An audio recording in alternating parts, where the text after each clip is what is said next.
হালকাই ঠিক আছে, বেশিও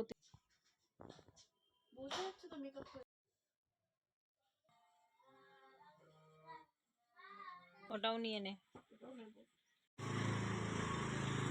তুলছে একবার হাঁটছে, কত লম্বা হয়ে। নমস্কার, রসিমার ফ্যামিলিতে আপনাদের স্বাগত জানাই। চলুন, ছেলে তো একটাই ফার্স্ট একটাই সেকেন্ড প্রাইজ পেয়েছে, তাই বাড়ি চলে এসেছি। আর তাড়াহুড়ো করে একটুখানি ভাত তরকারি বসিয়ে দিয়েছে, আর মেয়ে এদিকে চান টান করে মেকআপ করতে বসে গেছে, কারণ ও 2টো থেকে মানে আছে নাচের পরীক্ষা, 2টো 2:30 থেকে। তো এখন ও নিজে নিজেই মেকআপ করতে পেরে গেছে। এই যে শাড়ি টাড়ি পরবে, এগুলো আমাকে হেল্প করাতে হবে। মেকআপ করতে পেরে গেছে, চুলও নিজে বেঁধেছে, তো যার জন্য আমার অনেকটা মানে সে অংশ হয়েছে। আর তাড়াহুড়োতে এই যে দেখুন, প্রেশার কুকারে বিনস আর আলুর তরকারি, আর এদিকে ভাত ঘি দিয়ে মানে দিয়ে ওকে খাইয়ে দেবো, কারণ আর সময় নেই। ও ওদিকে মেকআপ করছে, ওকে খাইয়ে দিয়ে তারপরে বাকি কাজগুলো করবো। বাকি কাজ সেভাবে কিছু নেই, কিন্তু ওকে নিয়ে যেতে হবে। তো ছেলেকে ওদিকে বলেছি তুই চান করে নে, চান করে একটু গানের প্র্যাকটিসে বস বলে ছেলে গেছে চান করতে। মাঠে খেলছিল, পুরো ধুলোয় ধুলোময়, আর পরের দিন তো স্কুল নেই, ভালোই হলো। আর এই যে দেখুন, একটু তরকারি ভাত আর ঘি আগে দিয়ে দিয়েছিলাম, যাতে ওর খেতে সুবিধে হয়, আর গরম গরম খাইয়ে দিলে ওরও ভালো হয়, কারণ মেকআপ করছে ও, আবার খেতে বসলে ওর এমনিতেই লেট হয়। এই যে দেখুন, ঘি দিয়ে দিলাম, একটু লবণ দিয়ে দেবো, তারপরে খাইয়ে দেবো। আর ওই যে দিকে মেকআপ করছে, এখনও চোখটা বারবার করছে আর মুড়ছে, তাই আমি বললাম যে একবার দুটোই একসঙ্গে করে দেখ ঠিকঠাক আছে কিনা, তারপরে এই করবি, মুছবি। মানে একবার এই চোখটা এঁকেছিল, তো আইলাইনার বেশি পড়ে গেছে বলে আবার মুছে আবার করছে। তো এই করতে করতে অনেক সময় লেগে যাবে, আর গোটা বিছানায় তো সব জিনিস সাজানো আছে। তাই আমি বললাম যে ওকে খাইয়ে দিই। আর আমাদেরও সত্যি কথা বলতে খুব খিদে পাচ্ছে, কারণ সেই মাঠে চলে গেছিলাম সকালবেলা, কি খেয়েছিলাম অতটা মনে নেই, তো চলে গেছিলাম। তো ওকে খাইয়ে আবার নিজেরাও খেয়ে নেবো, কারণ যেহেতু ওখানে যেতে হবে, তো সেই জন্য ওকে খাইয়ে আমরাও চলে যাব। তা ছেলে চান টান করে আসার পরে একটুখানি গান প্র্যাকটিসে বসেছে। তারপরে বাড়িতে ওর আলতা পরতে হবে, আলতা নেই, কাজলটাও আছে, সেটা ঠিক মতো হচ্ছে না।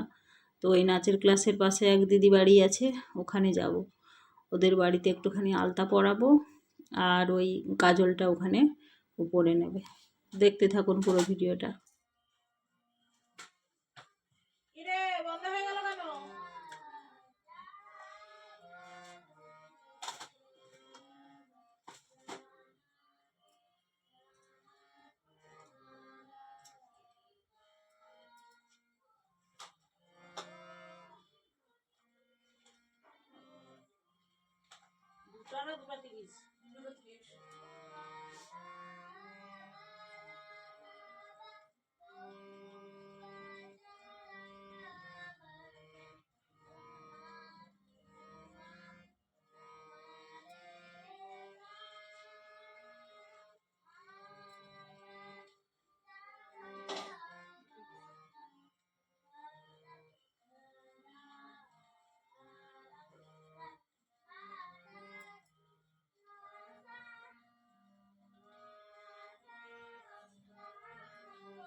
খাওয়ানো হয়ে গেছে, এবারে ও শাড়ি পরবে, ব্লাউজটা আগে পরে নিয়েছে, তাই ওই হাউস কোটটা পরেছিল।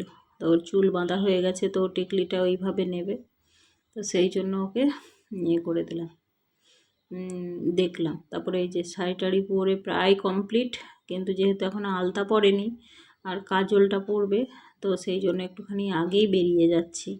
আর আমিও যাব, ওর বাবাও চলে এসেছে, ওর বাবাকে বললাম যে ওকে একটু ড্রপ করে দাও, আর আমি হেঁটে হেঁটে যাচ্ছি, কারণ ছেলেও তো যাবে, আর ও এরকম শাড়ি পরেছে, পা ফাঁকা করে বসতেও পারবে না, আর গাড়িতে ধরবেও না এমনি বসলে।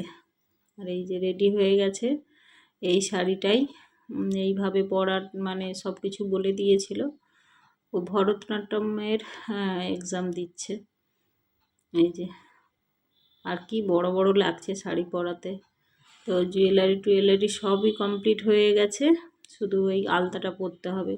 যেহেতু মানে পরীক্ষার ম্যাম আসবে, তো পার্টিকুলার কোনো জিনিস যেন মিসিং না থাকে, ওর আন্টি বারবার বলে দিয়েছে সব কিছু যেন কোনো রকম মিসিং না থাকে। তো সেইভাবে সব কিছু কমপ্লিট। আর এই যে আমার একটা ব্লাউজও মেরে পরেছে। তারপরে এই যে ছেলেও যাবে বায়না করছে, তো আমি বললাম তোমরা এগিয়ে যাও, তারপরে আমি যাচ্ছি। আবার আসতে হবে না তো কিছু চুলের টুলের লাগানোর জন্য? নিয়ে আয়। ও আবার অ্যাডমিট কার্ড নিয়ে এই যে শর্টকাট রাস্তা ধরে চলে আসছে। আর আমি আগেই হেঁটে হেঁটে চলে আসছিলাম, যে আমি আগে হেঁটে হেঁটে যাই, তারপরে ওদের সঙ্গে মানে ওরা আসবে। ওরা তো গাড়িতে বেশি সময় লাগবে না। আর এই যে দেখুন, এই দিদির বাড়িতে অনেকবারই এসেছি। এদের বাড়িতে এই গোপাল আছে। আর এই যে দেখুন, সব সাজাগোজা ওর যা বাকি ছিল সেগুলো কমপ্লিট করেছে। আর আজকে সব ক্লাসেরই নাচের মানে পরীক্ষা আছে, ছোট বড় সবারই। কত লম্বা হয়ে গেছে, আবার শাড়ি পরে আরো বেশি লাগছে। তোদের হয়নি? কজন তোদের সবাই তো লম্বা টিপ পড়েছে।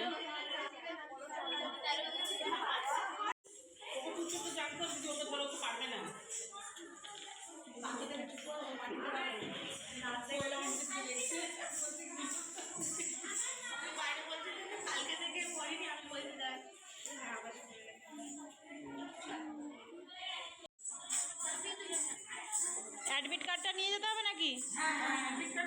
ওই সে ব্যাগে পরিয়ে দেবো। এই যে মেয়েকে আলতা টালতা পরানো হয়ে গেছে, মেয়ে যাচ্ছে এবারে এক্সাম দিতে। কি হয়েছে? কিরে পরীক্ষা কেমন হয়েছে?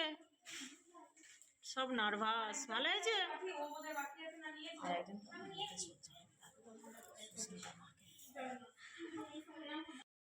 চলুন, মেয়ের পরীক্ষা দেওয়া হয়ে গেছে, ভালোভাবেই হয়েছে বলল। এই যে এরা দুজন ছিল একই গ্রুপের, লাল শাড়ি পরে আর আমার মেয়ে ব্লু শাড়ি পরে। ওরা একই ইয়ারের পরীক্ষা দিচ্ছিল। তো ওদেরকে বললাম কিছু একটা পোস্ট কর আর আমি ছবি তুলবো। তো খুঁজে পাচ্ছিল না কীরকম করবে, তো আমি বললাম এই গলিটাই আয় বলে, এই যে সামনের গলিটায় ওদেরকে ডেকে নিচ্ছি। আর ভীষণ আওয়াজ হচ্ছিল, ওখানে সব মায়েরা ছিল দাঁড়িয়ে গল্প করছে, আর ভেতরে নাচ প্র্যাকটিস হচ্ছে। তো চলুন ওখানে কয়েকটা ছবি তুললাম, তারপরে এই যে বাড়ির জন্য বেরিয়ে পড়েছি। অনেকক্ষণ ছিলাম ওই দিদির বাড়ি, চাটা খেলাম, তারপরে যে বাড়ি যাওয়ার জন্য বেরিয়ে পড়েছি, কারণ ছেলে তার বন্ধুর বাড়িতে আছে, ওকে আবার নিতে হবে। তো যাই হোক, ভিডিওটা ভালো লাগলে অবশ্যই একটা লাইক শেয়ার কমেন্ট করবেন, নতুন হলে সাবস্ক্রাইব